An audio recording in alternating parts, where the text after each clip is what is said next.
Today we're going to be watching a video from our friends over at World Friends. This is such a good YouTube channel, and if you have not watched more of their videos, then you definitely need to do that. This one was filmed a year ago, and it is Worst Thing About Living in Nordic Countries.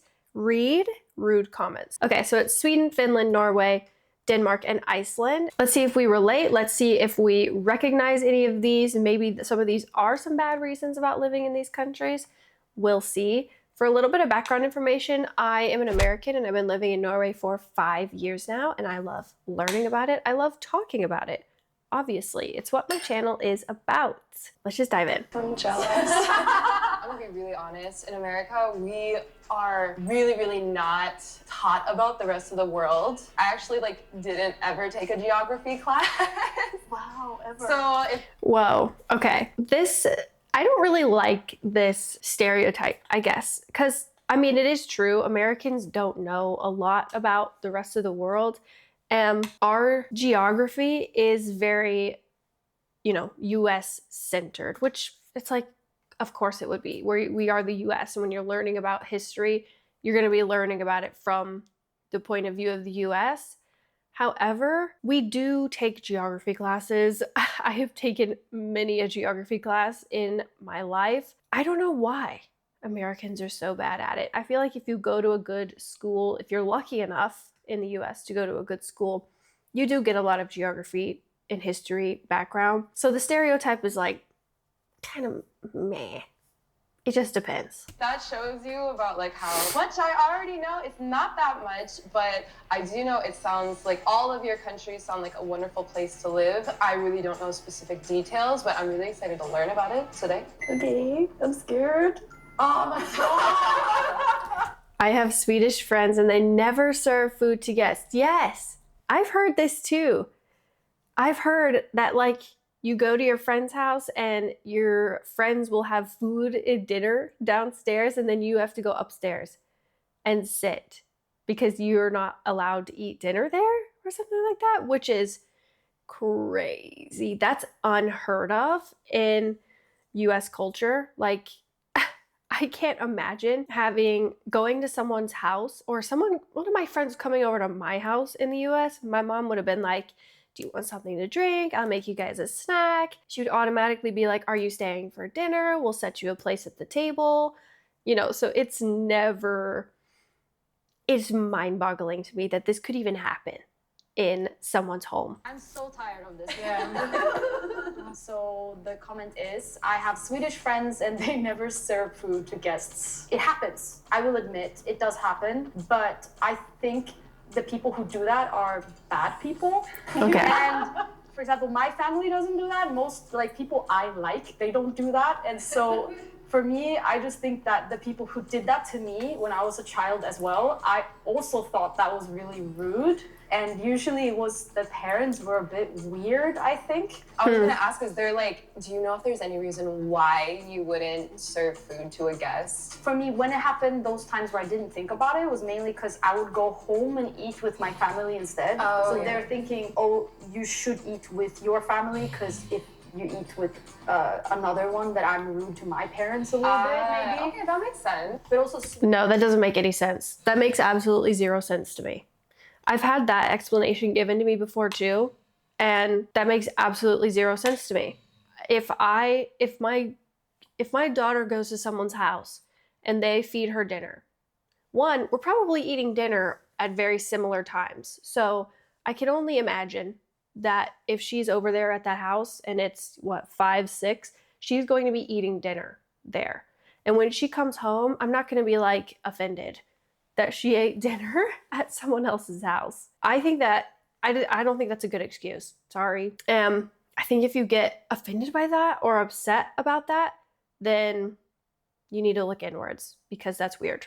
Swedish people would give Fika, which is another thing, which is not like dinner, but they would, if you come over around any time that's not dinner or lunch, they would give you pastry or coffee, and this is a huge culture that I think this is misinterpreting a lot, that people are missing out. Let's say not like a dinner guest, like not a lunch guest, like some awkward time in between, like they're at your house at 3, 4 p.m. Just you in general, would you give them like a little snack or like drink or something? I feel like 3, 4 is like not a random time, because that's coffee to me. It's what? Like coffee time, like coffee to me. It's like, so that would be like drinks and pastries, like from the bakery, like bring some like pastries and cut them up and share. Like that would be like, and I feel like having that around 3, 4 is very normal. If you eat or want to eat at somebody's house or want to have somebody over for food, you just say like, hey, let's have dinner or let's have lunch. I would say outside of a cup of coffee or like some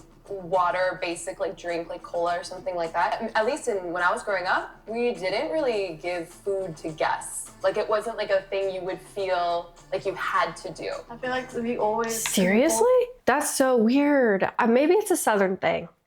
I don't know.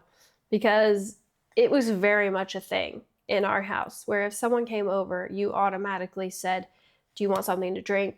Would you like a snack? In my opinion, you don't have people over unless it is specified that it is a very short visit, that they're just coming to pick something up or drop something off or whatever.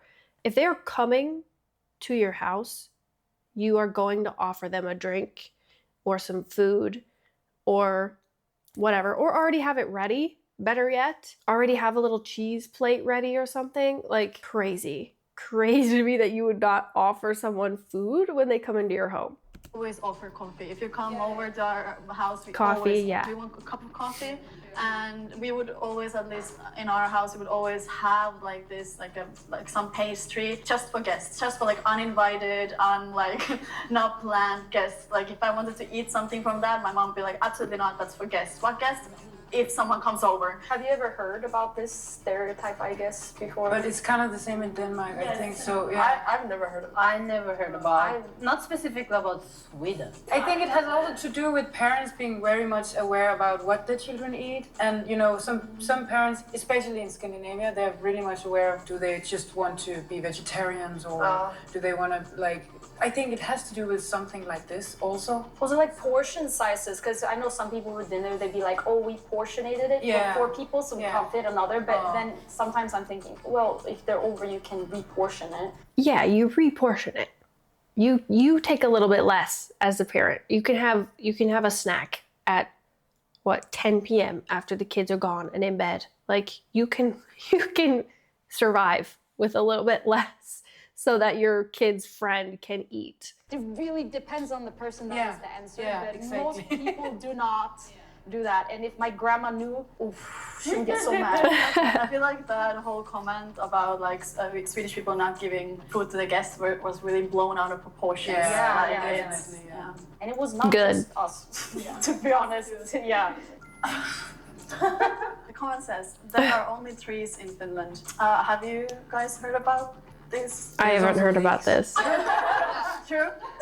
I've never heard about the trees, I've heard about the lake. I've heard about this. There's more saunas than cars. Yeah, I've heard that too. There's more saunas than cars in Finland. Or there's like a weird number of saunas per person in Finland as well. I can see where this comment comes from, for sure. We have a lot of trees and a lot of lakes. Yeah, there's not much to do outside of like those, like the capital and like those few big cities. I myself, I'm from a very countryside area. I don't know what to say about this other than it's pretty much true. What are some popular hobbies for Finnish people? Drink. Okay, you know what? I can't argue with that. Isn't that true for all the Nordics though?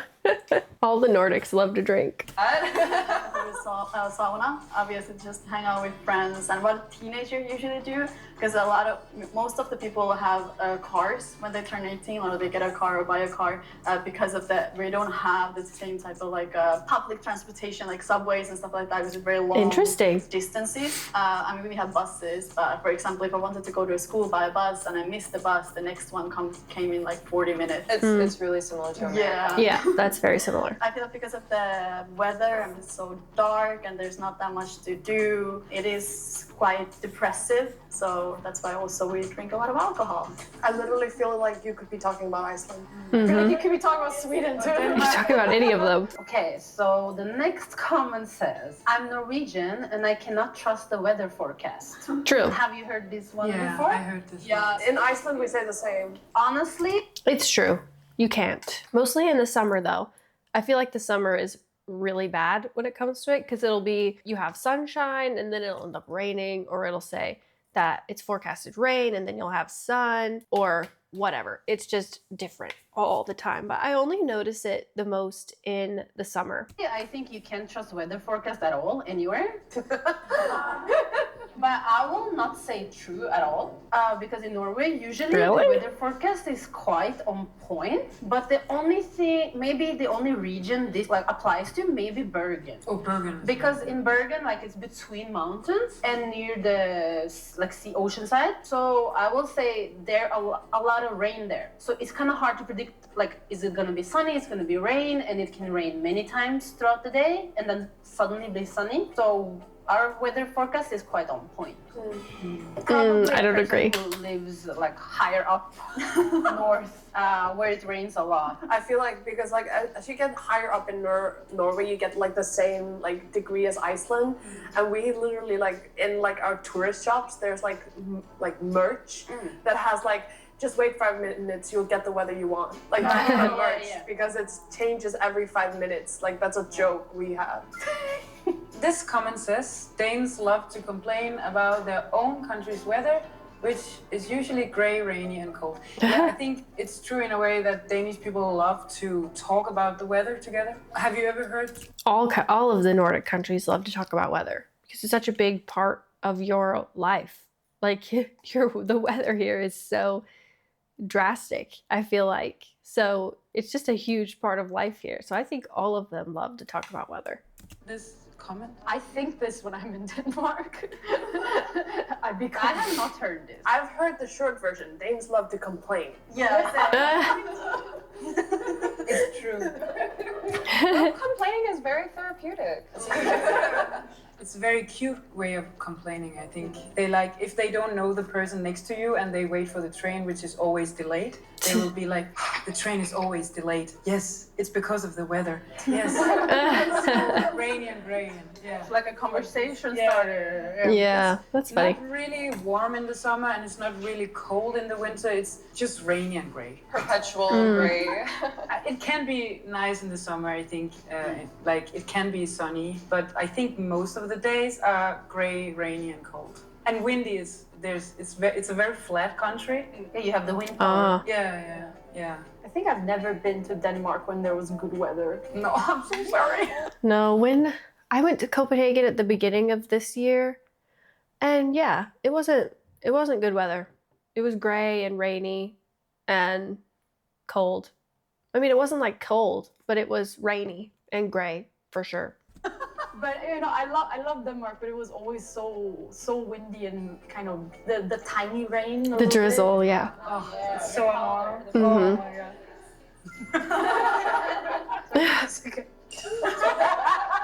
This comment says everybody knows everyone in Iceland. It's kind of true. Like our population, as of right now, I think is 420,000. It's so that little. We don't even reach like 500,000.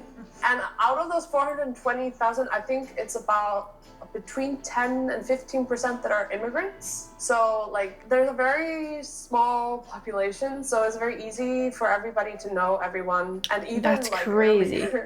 one of you, I don't remember which one of you asked me about the app. Yeah. And there's this like meme going around on like the internet that has been going on for years that everybody has to check before going on a date if they're related. Oh yeah, Everyone in Iceland is related like in the seventh link usually, but we think like if it's the fourth or farther away, then it's okay. Like that.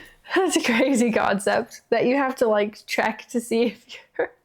I had heard that before too, that was a thing that you have to do in Iceland, is check to see if you're related before you date somebody. But that's crazy that there's like a limit. It's like we've decided that if you're fourth or fifth away, then you're good. But if it makes you feel that any better, no, I could be wrong, but I'm pretty sure in America they say as long as you're more than second cousins. Oh. Yeah. I think that's the rule. I think so. That's crazy. Since I was born, I could be wrong, but it's like it was under 300,000. So since I was born, our population has basically doubled. As Americans, we usually judge if you're from like a big town or a small town by how many people you had in like your graduating class. Yeah. So like your last year of high school, how many people were in your class? So in like, when I was like finishing elementary school when I was like 16, 23 kids in my class. 23. And when I graduated like high school or what would be college for you, that was like one of the biggest schools in the capital. And I think we were maybe 40. Wow. 40? For the whole country, dude. No. My graduating class was, pretty sure we were 400 something. Or like 200 something. Between 200 and 400. We were somewhere in there. So we were a lot bigger than that. A lot bigger than that. In that school. Yeah, exactly. Because I was like, I thought that's what you meant. No, but you gotta realize like we have, our capital doesn't even like make the requirements to be called a city. Oh. Because our capital only has like 120,000 people. So it's technically considered a town. So you said like around 40, right? Yeah. I think I graduated with like, and I went to like a middle-sized amount of people's school. I would say I graduated with like at least 300 other kids. So that's like insane to me. When I graduated I went to university here, and like the amount of people graduating, like we had like, I think we were graduating like 3,000 together, and that was a shock to me. College is a lot more. You have a ton more. Lack of sunlight in Nordic! What sunlight? But I have to say that because we live north, it's very dark in the winter and very light in the summer. You're the most southern, right? Yeah, you're the most southern. But it's still longer than here. I feel like this comment is also like badly worded, because like if this is from a person, they definitely went in the winter. There's 2 weeks in Iceland where the sun doesn't go down during the summer. Yeah. Is there snow for all of you? Yeah. Okay. We have, the summer solstice is midsummer, and then you have Lucia. I agree. There's almost like a stereotype about the sun in the Nordics, and that the sun never comes out, which like it doesn't. Let's be real. Like coming from Florida, I lived in Florida before we came here, and you take the sun for granted when you live in Florida, because you just don't have the same amount of sunny days here. However, I still think that there is quite a bit of sun, especially in the summer. You're gonna have a lot of sun in the summer. It might not necessarily be warm, but you're gonna have a lot of sun. And in the winter too, if it gets cold enough, the sun will come back out. It's just like this weird, literally right now, this weird like a middle area where it's cold, but it's not cold enough to snow. So you just get rain and gray, and that's the part that kind of sucks. That's like the gray, dreary thing. And I think it just affects people so much to have the gray back to back to back to back sometimes. And that's where the stereotype comes from, because it can affect you quite a bit. This video is pretty long, so we're just gonna end it there. We've had some good things to talk about. Comment down below if you think any of these are true, or if you have some hot takes about the Nordic countries as well. I would love to hear about them and chat about it. Don't forget to like, subscribe, share, all of those things that also help support me and my channel, and I'll see you on the next one. Bye!